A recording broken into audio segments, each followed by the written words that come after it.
Hello everyone, welcome back to my channel real life with Tuku. कैसे हैं आप लोग? आई होप आप बहुत अच्छे होंगे और सेहतमंद होंगे।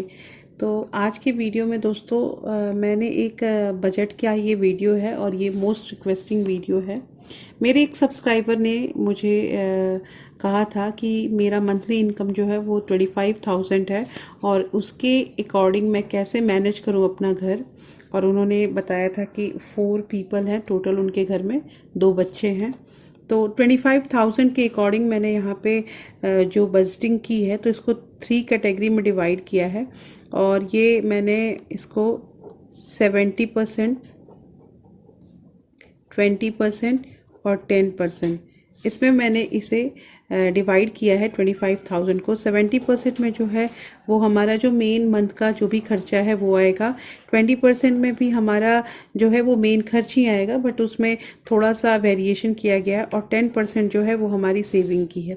तो सबसे पहले 70% जो है वो कितना हो रहा है 25,000 का, तो दैट इज़ 17,500 रुपीज़। ये हमारा जो है ये फिक्स्ड एक्सपेंसेस में आएगा।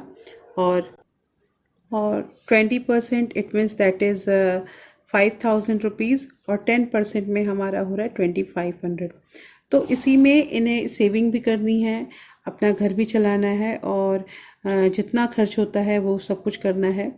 तो दोस्तों यहाँ पे जो मैंने बजटिंग की है उसके अकॉर्डिंग अगर हम चलते हैं तो जैसा उन्होंने मुझे हर एक चीज़ को रिपोर्ट किया है और उसके अकॉर्डिंग मैंने बजटिंग की है। आई होप उनको ये जो वीडियो है वो पसंद आएगा।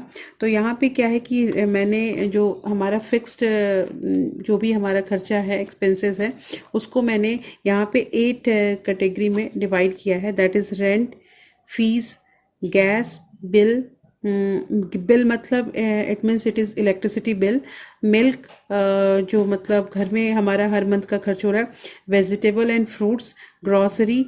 और ये बैंक जो मैंने यहाँ पे लास्ट वाली जो कैटेगरी लिख रखी है कि तो ये क्या है कि इन्होंने जैसे कि मैंने ये भी हमारा सेविंग का ही डिपार्टमेंट है, लेकिन ये इस डिपार्टमेंट में मैंने इसलिए रखा है ताकि ये एक नेसेसरी खर्च ही है और हम इसके लिए अपना पैसा जो है वो पहले से अलग करेंगे। मैंने हमेशा आप लोग को वीडियो में पहले भी मेरी जितने वीडियो हैं उसमें मैंने बताया है कि दोस्तों हर एक चीज़ जो होती है ना, अगर हम उसको एक बजटिंग कर लें और हम अगर इन्वेलप रेडी कर लें, अगर हमारे पास कैश में हमारा सारा कुछ खर्च हो रहा है तो इन्वेलप रेडी कर लें तो हमारा डेफिनेटली इतने खर्च में 25,000 जो सैलरी है उसमें हमारा घर भी डेफिनेटली बहुत अच्छे ढंग से चलेगा और हमारे कुछ ना कुछ पैसे बच जाएंगे। 1 मंथ 2 मंथ करके देखिए पैसे बचेंगे, उसके बाद मुझे कॉल कीजिएगा, मुझे मैसेज कीजिएगा, कमेंट कीजिएगा कि आपका घर कैसा चल रहा है। तो सबसे फर्स्ट चीज़ ये है कि मैंने रेंट के लिए यहाँ पे 7,000 रुपीज़ जो है उसको रखा है। उन्होंने मुझे यही इसी लमसम के अकॉर्डिंग बताया था। फीस उनके 2 बच्चे हैं, देयरफॉर मैंने यहाँ पे 5,000 रखा है। इतना डिटेल उन्होंने मुझे नहीं बताया था, लेकिन 25 के अकॉर्डिंग मैंने 5,000 ही लेके मैं चली हूँ कि कम से कम एक इंसान 20% तो अपने बच्चे के एजुकेशन में खर्च करेगा ही।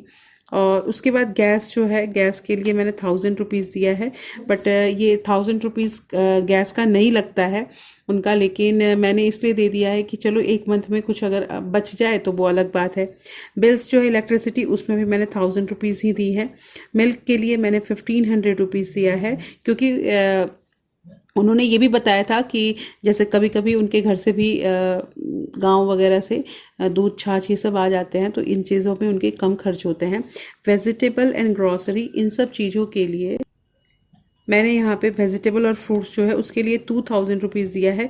वो भी इस तरह से कि जैसे एक वीक में, मंथ में 4 वीक्स होते हैं और एक वीक में अगर हम 500 के अकॉर्डिंग वेजिटेबल और फ्रूट लेते हैं तो इट इज़ सफिशियंट, तो हमारा 2,000 रुपीज़ लग जाएगा। तो इस वजह से मैंने यहाँ पे 500 इंटू 4, इसके अकॉर्डिंग मैंने यहाँ पे 2,000 रुपीज़ वेजिटेबल एंड ग्रॉसरी में वेजिटेबल एंड फ्रूट्स में रखा है।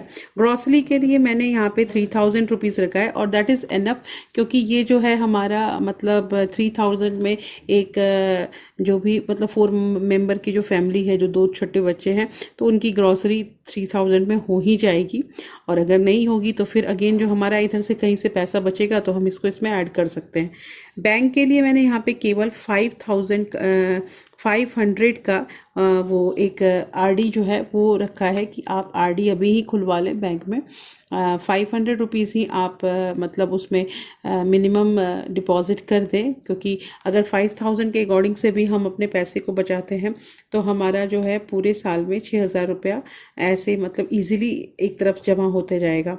तो ये टोटल जो हुआ हमने यहाँ पे फिक्स्ड के लिए यहाँ खर्च किया, और टोटल जो होता है वो अगर हम काउंट करेंगे तो टोटल हमारा यहाँ पे दोस्तों 21,000 के करीब में यहाँ हमारा मतलब टोटल एक्सपेंसेस हो गया है। एक बार अगेन हम इसको रिपीट करते हैं, that is 7,000 is the rent, fees 5,000 रुपये हैं, गैस के लिए 1,000 रुपीज़, बिल के लिए भी 1,000 रुपीज़, ये इलेक्ट्रिसिटी बिल है, और दूध के लिए मैंने 1,500 लिया है, वेजिटेबल एंड फ्रूट्स के लिए 2,000 रुपीज़ पर मंथ, ग्रॉसरी 3,000, और एक आरडी हमने बैंक में खुलवाई है वो हमारा कितना हो गया 500 रुपीज़ का। तो टोटल अगर हम इसको ऐड करते हैं तो ये हो गया 21,000 रुपये। अब हमारे पास जो 25,000 की सैलरी थी तो 21,000 रुपये तो हमने इन मेन जो हमारे फिक्स्ड एक्सपेंसेस है उसमें खर्च कर दिए। अब जो है अब यहाँ पे जो मैंने अलग अलग कैटेगरी बना रखी है, देखिए क्या है ना कि मंथ में ही हर मंथ में अगर थोड़ी थोड़ी हम सेविंग करें तो हम मैनेज कर सकते हैं कि हमारा घर कैसे चलेगा, और हमारे पास अगर तुरंत के लिए कोई खर्चा है ना तो उसको बखूबी मैनेज कर सकते हैं। अब यहाँ पे 8 डिपार्टमेंट मैंने रखे हैं। तो फर्स्ट थिंग तो ये है कि जैसे कि 2 बच्चे हैं तो मैंने उनके बर्थडे के लिए 500 रुपीज़ 500 रुपीज़ ये 2 हमारा एनवेलप बना हुआ है, और दोनों पे हमने 500 रुपये रखने हैं। 500 रुपये हमारे अपने ऊपर भी खर्च होने चाहिए, तो वो मैंने एक नेम उसका टाइटल दे दिया है एनिवर्सरी। तो 500 रुपीज़ अगर हम पर मंथ जमा करते हैं तो भी 6,000 रुपया हमारा साल में एक बार मतलब जमा हो ही जाएगा। और 6,000 रुपये में जो भी हम अगर चाहें उस दिन कहीं बाहर खाना खाने के लिए या फिर कुछ अच्छा कपड़े वगैरह कुछ भी खरीदने के लिए तो 6,000 में हम खरीद सकते हैं। तो ऐसे करके अगर हम पर मंथ सेविंग करें तो हमारा जो भी ये बड़ा सा बड़ा खर्च होता है ना उसके लिए कुछ पैसे हमारे पास आ जाएंगे। सिमिलरली मैंने 500 रुपीज़ फेस्टिवल के लिए भी रखा है, और अगर फेस्टिवल जैसे कि होली दीपावली ये सब 6-6 महीने पे होती हैं तो अगर फेस्टिवल के लिए भी हम 6,000 रुपये सालाना जमा कर सकते हैं तो कुछ ना कुछ मतलब कहीं ना कहीं तो हेल्प हो ही जाती है कि हमारा मतलब पहले से हमने पैसा रख रखा है। इमरजेंसी के लिए मैंने 500 रुपीज़ उसके लिए भी रखा है कि इमरजेंसी इट मीन्स कि जैसे मान लीजिए कि घर में बच्चे हैं या हम ही हैं तो कभी कभार ना पैसे अचानक पता नहीं चलता है और खर्च हो जाते हैं कि कुछ सर्दी जुकाम हो गया तो दवाई लानी है ये लानी है, तो उसके लिए हमारा एक अलग डिपार्टमेंट है वो इमरजेंसी के नाम से है। 500 रुपीज़ अगेन मैंने इन्वेलप के लिए रखा है। दोस्तों आपको पता ही होगा कि मैं सेविंग चैलेंज हमेशा हर मंथ में कुछ ना कुछ चलाती रहती हूँ, तो उसके लिए मैंने इसमें एक और कैटेगरी दे रखी है दैट इज़ इन्वेलप चैलेंज, और 500 रुपीज़ मैंने ट्रेवलिंग के लिए रखा है। और लास्ट में हमारा एक और एक्स्ट्रा, हमें नहीं पता कि कब किस चीज़ की खर्च हमारे सर पे आ जाएगा, तो ये हमने 500 रुपया एक्स्ट्रा एक्स करके इन्वेलप रखा है। टोटल 8 इन्वेलप है, और यहाँ पे हमारा जो है ये 4,000 रुपीज़ यहाँ पे यूटिलाइज हो जा रहा है। ये एक टाइप से ये 4,000, और इधर जो हमारा 500 रुपीज़ का आरडी है, तो टोटल देखिए तो 4,500 रुपये 25,000 में आसानी से सेविंग हो रहा है। दोस्तों मेरा ये नहीं कहना है कि आप 4,500 रुपये या 4,500 जो भी आपका हो रहा है वो आप सेविंग ही कीजिए। अगर आपको इमरजेंसी खर्च एक्स्ट्रा खर्च हो जाता है तो आप ईज़िली इस इन्वेलप में से पैसे निकाल सकते हैं और अपना खर्च कर सकते हैं। अब मैं आपको आगे बताती हूँ कि आपको इन्वेलप में इसको कैसे अरेंज करना है अपने पैसे को। दोस्तों अब ये जैसे मैंने एक एक इन्वेलप रख रखा है और उस पर लेबलिंग भी कर रखी है। जैसे ये रेंट का हो गया तो रेंट, मिल्क, और उसके बाद फिर वेजिटेबल एंड फ्रूट्स। हाँ ये एक बार का खर्च है इन्वेलप का, लेकिन ये मेरा एक्सपीरियंस है ऐसा कि हमारा जो है इसमें पैसा इजीली अच्छे ढंग से चल पाता है। और ये जो मैंने कैटेगरी रखी है 8 कैटेगरी इधर और उधर, उसी के मैंने इन्वेलप रेडी किए हैं, और इससे हमारा घर भी अच्छे से चलता है और हमारे कुछ ना कुछ पैसे जो हैं वो हमारे इन्वेलप में ज़रूर आते हैं। तो मुझे सबसे पहली चीज़ ये कहनी है कि जैसे आप अगर सारा काम बैंक से करते हैं, आपका ऑनलाइन पेमेंट होता है या आप ऑनलाइन काम करते हैं, फिर भी तो आप रेंट को इसमें कट कर दीजिए, रेंट ऑनलाइन दे दीजिए। लेकिन ये जो ग्रॉसरी ग्रॉसरी भी ऑनलाइन अगर होता है तो कोई बात नहीं, लेकिन वेजिटेबल फ्रूट्स और भी कुछ कुछ छोटी छोटी चीज़ों के लिए अगर आप पैसे कैश में रखेंगे तो आपके पैसे मतलब आपका घर अच्छे से चलेगा। मुझे ऐसा लगता है कि कैश से घर सही चलता है और उसमें पैसे बचते भी हैं।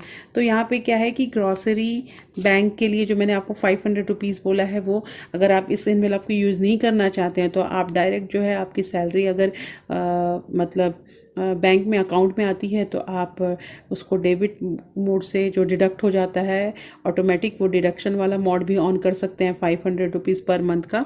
और ये बिल, इलेक्ट्रिसिटी बिल और लास्ट ये गैस, तो ये मैंने मतलब ये जो भी हमारे फिक्स्ड एक्सपेंसेस हैं उसके मैंने एनवेलप रेडी किए हैं।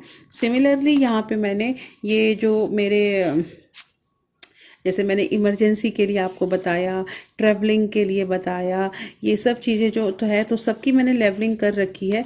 एनवेलप चैलेंज के लिए इसकी अलग है, एनिवर्सरी के लिए। तो इसमें क्या है कि ये जो छोटे छोटे मैंने यहाँ पे ये एनवेलप बनाए हैं ये मेरे 500 रुपीज़ के हैं, और मतलब इस 500 रुपीज़ इसमें डिपॉजिट करने हैं। और ये जो है ना ये एनवेलप साल में एक बार खोलिए और जैसा होगा आप बर्थडे भी अच्छे से सेलिब्रेट कर सकते हैं, अपने बच्चों के लिए कपड़े भी ले सकते हैं, अपने लिए कुछ आपकी एनिवर्सरी में गिफ्ट लेनी है तो लो, और आप खाना पीना भी अच्छे से कर सकते हैं। तो यहाँ पे क्या है ना कि ये ऐसे करके अगर हम मैनेज करके चले तो हमारे पैसे जो हैं वो अच्छे से मैनेज होंगे दोस्तों। और हम इससे पहले भी मेरी प्रीवियस बहुत सारी वीडियो है जिसमें मैंने कैसे कैसे आपको अरेंज करके एनवेलप में पैसे रखने हैं वो सारा कुछ मैंने बताया है। तो दोस्तों कैसी लगी आज की वीडियो मुझे ज़रूर बताइएगा। और ये जो मेरा जो भी बजटिंग है, ये बजटिंग आपको कैसा लगा मुझे कमेंट करके ज़रूर बताइएगा। और अगर ये वीडियो आपके लिए थोड़ी भी हेल्पफुल साबित होती है तो प्लीज़ आप अपने दोस्तों और अपने फैमिली मेम्बर्स के साथ भी शेयर कीजिए इस वीडियो को। तो फिर मैं मिलती हूँ आपसे ऐसे ही एक इंटरेस्टिंग वीडियो के साथ। तब तक अपना प्यार और सपोर्ट ऐसे ही बरकरार रखिएगा। Thank you, thanks for watching.